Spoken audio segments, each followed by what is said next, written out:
Me and my husband, Thomas, we had built a life that many would envy. It wasn't one of extravagant riches, but it was rich in love, in shared laughter, in the quiet comfort of knowing we had each other. We had a cozy home filled with books and music, a garden that bloomed every spring, and a partnership that was the envy of our friends. Yet, there was always a quiet hum of longing beneath the surface of our happiness, a melody that played in the background of our days and nights. It was the yearning for a child, the pitter-patter of small feet, the sound of childish laughter echoing through our home, the sticky fingers reaching for us, the bedtime stories, the school plays, the milestones celebrated and the scraped knees bandaged. We tried year after year, the path that nature intended. Doctor visits became routine. Hope waxed and waned with each passing month, and the silence in our home, especially in the mornings, felt heavier with each negative test. The dream of a child, born from our love, began to feel like a distant shore, unreachable by our weary boat. The longing didn't diminish, it simply transformed, taking on a different shape, a different hue. Adoption became the whispered word, then the spoken possibility, and finally the determined path. It wasn't a second choice.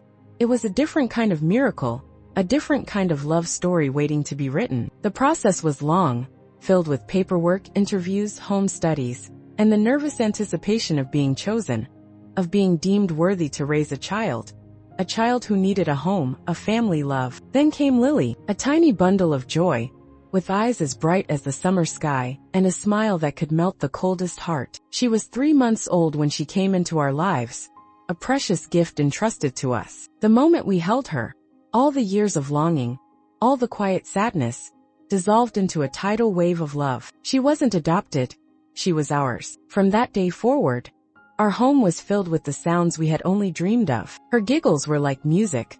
Her first steps were a triumph we celebrated with tears in our eyes.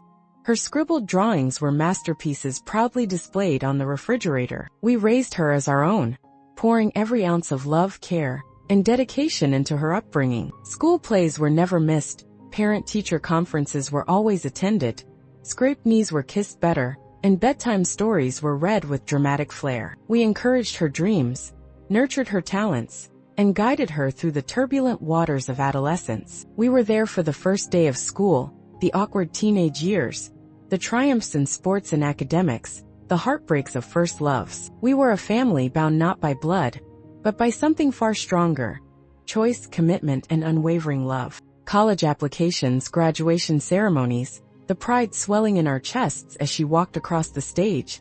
These were our milestones, our shared victories. We helped her move into her first apartment, celebrated her first job, and watched with immense pride as she blossomed into a confident, independent young woman. She was everything we had ever hoped for and more. Our daughter Lily. Then things started to shift, subtly at first, like the slow turning of the seasons. It began after Lily, in her early 20s, expressed a desire to connect with her biological mother. We were supportive, of course. It was her story, her life, and we believed in honoring her journey. We understood the natural curiosity, the need to understand her roots. We even helped her navigate the process, finding the adoption agency, writing letters, waiting with bated breath for a response. When the meeting finally happened, we were happy for her genuinely. We wanted her to feel whole, to explore every facet of her identity. The initial meetings seemed positive. Lily would come home and share stories, cautiously optimistic, navigating a new relationship with a woman who was a stranger and yet biologically linked to her. We listened, offered support, and remained open and welcoming. But slowly, almost imperceptibly, a distance began to grow. Sunday dinners, once a cherished family tradition, became less frequent. Excuses were offered: work, prior engagements, tiredness. Phone calls went unanswered, or were returned days later with vague apologies. It wasn't dramatic, not a sudden falling out, but a gradual drifting, like a boat slowly untethering from its moorings and floating away on the tide. It felt like she was pulling away, and it hurt. It felt like a quiet rejection, a subtle message that we were no longer the center of her world, that our place in her life was diminishing. We tried to ignore it, to rationalize it, to tell ourselves it was just a phase, a natural part of her growing independence. But the feeling persisted, a knot of anxiety tightening in our stomachs. Then came the boyfriend, Mark, and soon after, the engagement. We learned about it, Not from Lily directly, but through a casual mention from a mutual acquaintance. It felt like a punch to the gut. Our daughter engaged and we were the last to know. The joy of the news was immediately overshadowed by a sharp pang of hurt and exclusion. We waited, hoping for a phone call, an invitation to celebrate, a chance to meet this man, who was going to be such a significant part of her life. Days turned into weeks and silence remained. No blessing was sought. No invitation to the engagement ceremony arrived.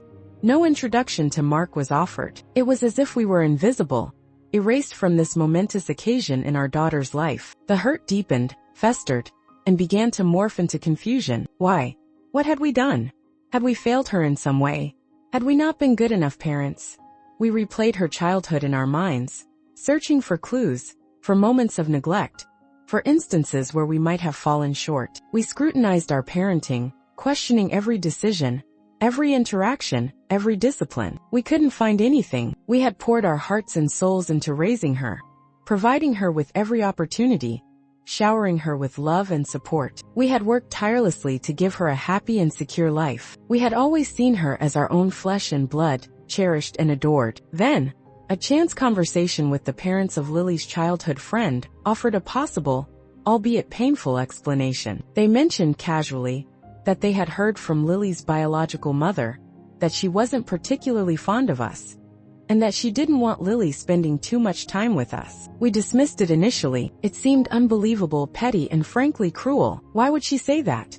What possible reason could she have to dislike us, people she barely knew, people who had given her daughter a loving home and a good life? But the seed of doubt had been planted. The casual comment resonated with the growing distance, the unanswered calls, the exclusion from the engagement. It started to make a twisted kind of sense. Perhaps the biological mother, after all these years, felt threatened, jealous of the bond we shared with Lily, resentful of the life Lily had lived with us. Perhaps she wanted to assert her position, to reclaim her daughter, and in doing so, to push us out of the picture. A few days after the engagement ceremony, an event we hadn't even known about, let alone been invited to, Lily called. Her voice was shaky, tearful. She started with apologies, a torrent of them, saying she was so sorry. She didn't know how it happened. She didn't realize the engagement ceremony was even going to be a formal event. And she was so sorry we weren't there. She cried on the phone, her words tumbling out in a rush of guilt and regret. We listened, our hearts aching with a mixture of relief and sadness. Relief that she had finally acknowledged the hurt, sadness that it had come to this. We told her it was okay, even though it wasn't, even though we were deeply upset, wounded by the blatant disregard. We didn't want to add to her distress. We wanted to salvage what was left of our relationship, to believe that this was just a misunderstanding, a miscommunication. We wanted to believe her tears, her apologies. The next day, Lily came to our house. She was bright-eyed, almost cheerful, a stark contrast to the tearful voice on the phone the day before. She was there to talk about the wedding. Excitement bubbled from her as she described her vision, the venue, the dress, the flowers. Then she got to the point, the cost. She wanted us to pay for it. We were taken aback, momentarily stunned by the abrupt shift in tone. One day, tearful apologies; the next, a cheerful demand for a significant financial contribution. But we loved her. We wanted her to have the wedding of her dreams. We had always planned to help her financially when she got married. So we agreed. We were happy to contribute, to celebrate her happiness, to be a part of her big day finally. The initial excitement of wedding planning was a brief respite. We started looking at venues, discussing guest lists, and offering our input. But slowly, insidiously, the pattern of exclusion began to re-emerge. Even more pronounced this time. The biological mother and her family members seemed to take over the planning. Suggestions we made about the wedding location were dismissed. Our ideas about the guest list were ignored. Even the honeymoon destination seemed to be decided without any consultation with us. It was subtle at first, veiled in polite smiles and dismissive nods, but the message was clear.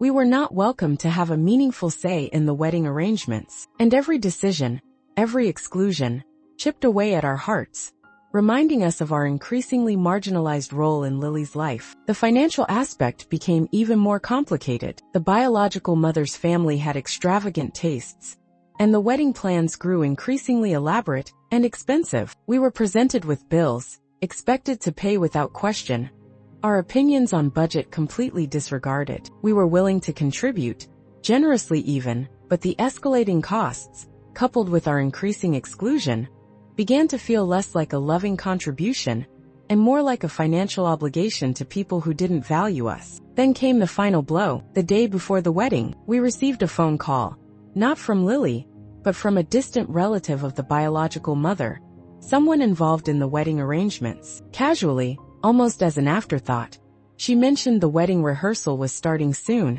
and that they were finalizing the processional order. She then said, in a tone that was both dismissive and triumphant, "Oh, and just so you know, it's all set for biological mother's boyfriend's name to walk Lily down the aisle tomorrow. It's going to be so beautiful." The words hit us like a physical blow, stealing our breath, leaving us reeling in disbelief and pain. My husband, Thomas, the man who had raised Lily since she was a baby, the man who had been her father in every sense of the word, was not going to walk her down the aisle. Instead, her biological mother's boyfriend, a complete stranger to us, was going to take that sacred role. In that moment, something inside us snapped. Years of suppressed hurt, months of growing exclusion, weeks of feeling like outsiders in our own daughter's life, culminated in a wave of rage. Not just rage, but a deep, profound sense of betrayal. It wasn't about the money anymore, not about the wedding, not even about the aisle. It was about respect, about recognition, about the fundamental understanding that we, her adoptive parents, were supposed to be central figures in her life, especially on her wedding day. In a fit of heartbroken fury, we made the decision. We called Lily. We told her, our voices trembling with emotion, that we were canceling the wedding. We were not going to spend our life savings on a wedding where we were treated as unwelcome guests, where the man who had been her father was deemed unworthy to walk her down the aisle, where our feelings and contributions were completely disregarded. We told her we loved her, but we couldn't, in good conscience, support a celebration that so blatantly excluded and disrespected us. The aftermath was brutal. The phone started ringing almost immediately. Lily, her biological mother's family. They called, they texted, they left voicemails, a relentless barrage of anger and accusations. We were called every name under the sun: bad parents, selfish, controlling, spiteful. Voicemails were filled with disgusting words, hateful insults, even veiled threats. They accused us of ruining Lily's life, of being vindictive, of trying to sabotage her happiness. Some messages were even chillingly threatening, hinting at repercussions, at making our lives miserable. But we stood our ground. We had made our decision, and we were not backing down. We had endured years of quiet heartbreak, months of gradual exclusion, and finally, a blatant act of disrespect that was the final straw. We had reached our breaking point. We would not be bullied, we would not be manipulated, and we would not be financially exploited by people who clearly held us in such low regard. The pain is still raw, the wounds still fresh. The dream of walking Lily down the aisle, of celebrating her wedding, of welcoming her into a new chapter of her life, is shattered. We are left with a gaping hole in our hearts, a profound sense of loss, and the bitter taste of betrayal. We raised her, loved her, cherished her, and in the end we were discarded, pushed aside, replaced by people who only entered her life in adulthood. It's a heartbreak that cuts to the core, a wound that may never fully heal. We can only hope that one day, Lily will understand the depth of our love, the extent of our sacrifice, and the profound hurt she inflicted upon the people who were, and always will be, her parents in every way that truly matters. Thank you for listening. If you enjoyed today's video, don't forget to like and subscribe for daily uploads.